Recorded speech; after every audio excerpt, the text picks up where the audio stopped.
Morning everybody, it's Brittany here. How are we all? Hoping that you're doing well. I wanted to just say happy Friday. It's Friday here in Australia, Friday morning. I'm dressed and ready for work. I am a little bit more casual today because I am working from home. But yeah, a couple of things are, like I'm home, I've got a camera, so I thought I'd do a quick update. So two things that have sort of really taken hold recently. So the two top things on my mind at the moment, emotional and physical, one of each, is the emotional. I am so in a place of peace, and I have this confidence that just keeps growing. I've said this a lot of times, it just keeps getting better, and I still maintain that's the case.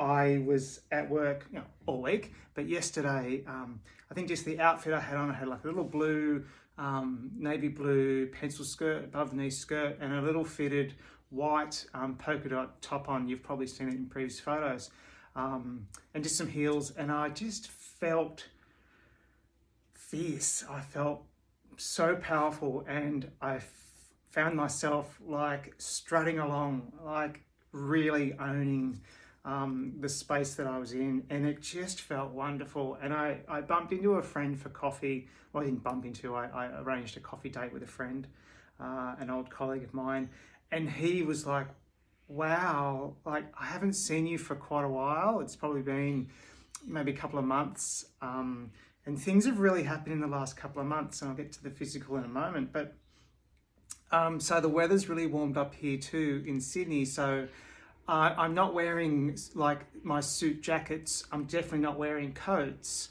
So I'm just there in a skirt and a blouse. And I guess he could really, he said, wow, I really see it. I can really see the changes in you, and you look wonderful. So it's always lovely to get lovely affirming comments like that from friends. And yeah, I don't know. Is it a case that maybe... No, I'm not going to say it. Anyway, so the physical, so mentally, like I'm just in this place of utter happiness.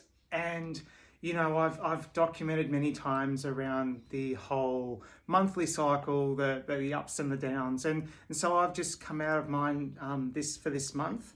So this week it was my turn.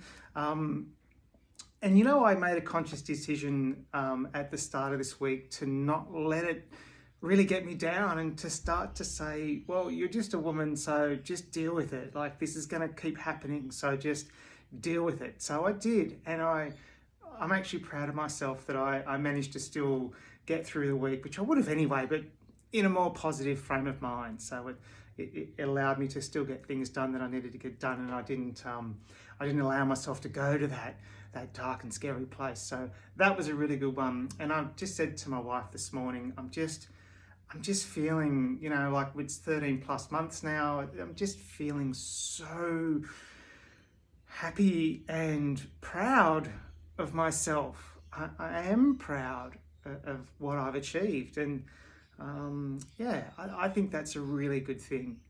Anyway, the physical. Now, besides the obvious, which I'm not going to call out for a change, this whole fat redistribution, I don't know about redistribution, let's call it addition. Granted, I am eating a lot more than I have been in the last 18 months, simply because I couldn't eat before post-surgery, stomach surgery. But now I'm at a point where I can eat, I can eat, and I can drink. So I've introduced a lot of things back into my diet, like processed sugars, some processed foods. I'm still trying to eat whole foods. I'm not eating bread, pasta, rice, potatoes. So I'm not eating those starchy carbohydrates still. So they're still off the menu. So I think that's helping with maintaining, and I'm still exercising like a maniac. Mountain biking on the weekends. We're adding in some walks in the weekdays. And this thing here, it's some crazy thing that my wife's put on the floor. She's training for a job where you've got to pass a really stringent fitness exam. So she's doing some jumps in and out of this thing. It's all timed. It's all too technical for me.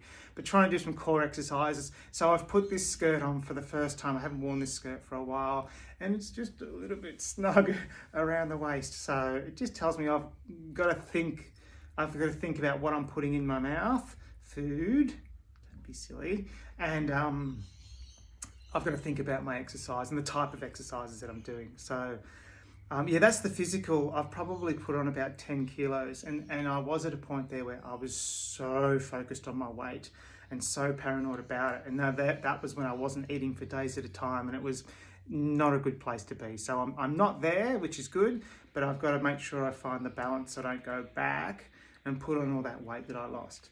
The last thing is, I've got electrolysis again today. So again, this is me unshaven. I know, but it's getting there. It's getting there. The other thing, quick update, which is been a little bit disheartening, is that basically for my bottom surgery, it's going to take a long time. The two surgeons that do perform the procedures in Australia have both closed their books. I got pretty much the same message from both of them this week, saying, because I got some referrals from my doctor to get that process rolling, which was super affirming and exciting. And then it was met with two brick walls with our books are closed. Give us a call this time next year. So not even we'll take your details, put you on a short list or put you on a long list. It was simply, we don't have the capacity, call us next year, see where we're at. So that was a little bit disheartening. And then I did a search to find other surgeons. I'm not really keen on traveling overseas for this particular procedure. So it is what it is. And I'm just going to have to deal with what it is until it's not what it is, without getting into too much graphic detail. 7th of December, I have my next consultation for my FFS. So I guess I'm trying to shift my focus back to that, to get this where I want it to be. And then I also had a fleeting thought last night, well, maybe I'll get a breast augmentation done then, maybe I'll get my boobs done. So I get all this part where I want it to be, and then when this bottom part comes into play,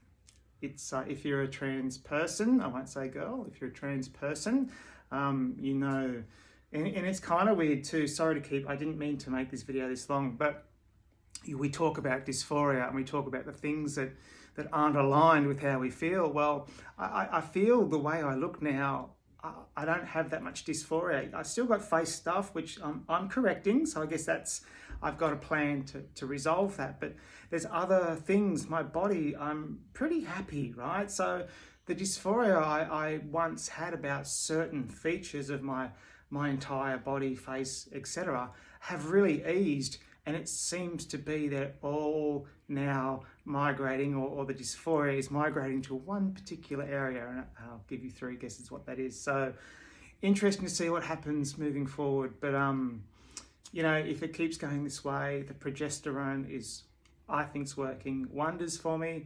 I would recommend it. I really had to talk my doctor into prescribing it for me, and I'm glad that I did, because I'm confident it's made a difference, and it's just helped me with my confidence. The more developments that I'm having, the more my brain is like saying, you've got this.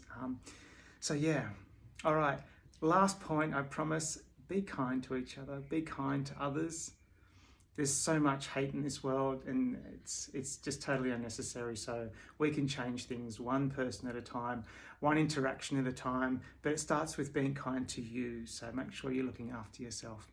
Happy Friday, happy weekend. No doubt I'll post something tomorrow when I'm on my bike. I just can't help myself. But thanks once again for listening to this nearly 9-minute video. I'm so sorry. Okay, bye.